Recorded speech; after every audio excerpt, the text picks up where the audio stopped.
পাখিটা আমার ঘুমাইছে। ও ঘুমাসলে আমি কাজ করে শান্তি পাই। আম্মা সব সময় বলে দিনের বেলায় কাজগুলো করতে পারো না রাত না জেগে। আমি আম্মাকে বুঝাইতেই পারি না দিনের বেলা কাজ করে শান্তি নেই, রাতের বেলায় কাজ করে শান্তি পাওয়া যায়, আরামসে কাজ করা যায়। চলুন আপনাদেরকে দেখাই কি কাজ করব এখন। তো গ্রাম থেকে আসার পর কিন্তু ধীরে ধীরে সব কিছু গুছাই নিলাম। তারপর আবার মেহমান আসছিল, তো মেহমান বাসা থেকে গেল, তারপর আমার অর্ডারি কাজগুলো শুরু করব। হ্যালো গাইস, আসসালামু আলাইকুম। সবার কি অবস্থা, কেমন আছেন? আশা করছি সবাই অনেক বেশি ভালো আছেন। এই যে দেখেন বিয়ের কার্ড, বিয়ের দাওয়াত পেয়েছি। তো এই দিনটা কিন্তু সবার জীবনে আসে, তাই না? আর শুরুটা কিন্তু অনেক বেশি সুখের হয়, তবে শেষটা কিন্তু সবার জন্য সুখের হয় না। যাক, যে অবস্থায় থাকি না কেন আলহামদুলিল্লাহ, যে অবস্থায় মানুষ থাকে আলহামদুলিল্লাহ বলা উচিত।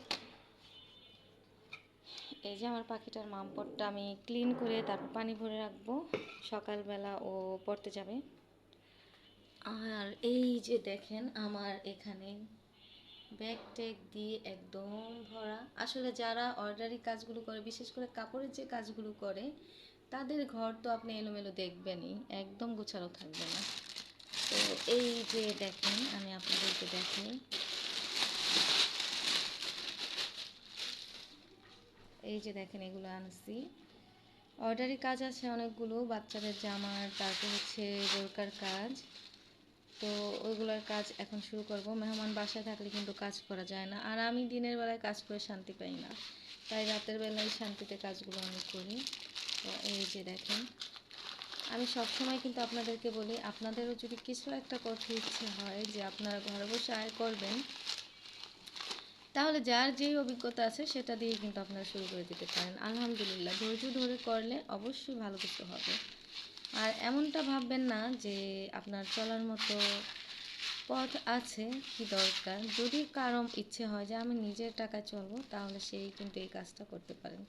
এই কাজটা বলতে আপনি যেই কাজে অভিজ্ঞ সেই কাজটাই করবেন। তো এই যে দেখেন কতগুলো লেস। তো এগুলো দিয়ে কিন্তু আমি বাচ্চাদের জামাগুলো কমপ্লিট করব, অবশ্যই আপনাদের সাথে শেয়ার করব। আর এই যে দেখেন, এখানে বিভিন্ন ধরনের লেস নিয়ে এসেছি আমি। যেখানে এগুলো আনতে চাই, বিশ্বাস করেন, এত ধরনের লেস, এত কাপড়, কি বলবো, সব নিয়ে আসতে ইচ্ছা করে। আর এই যে দেখেন, এগুলো আমি পাইকারি দোকান থেকে এনেছি, তাই খুচরা মানে অল্প করে আনা যায় না, আনতে হলেই প্যাকেট প্যাকেট আনতে হয়। তো এগুলো যখন কমপ্লিট করব বা লাগাবো, তখন অবশ্যই আপনাদেরকে ভিডিও শেয়ার করে দেখাবো। তো আপনারা যদি দেখতে চান কমেন্টের মাধ্যমে জানিয়ে দিতে পারেন। আজকের মতো এখানেই বিদায়, আবারও নতুন কোনো ভিডিও নিয়ে চলে আসবেন ইনশাল্লাহ। সবাই ভালো থাকবেন, সুস্থ থাকবেন। আল্লাহ হাফিজ।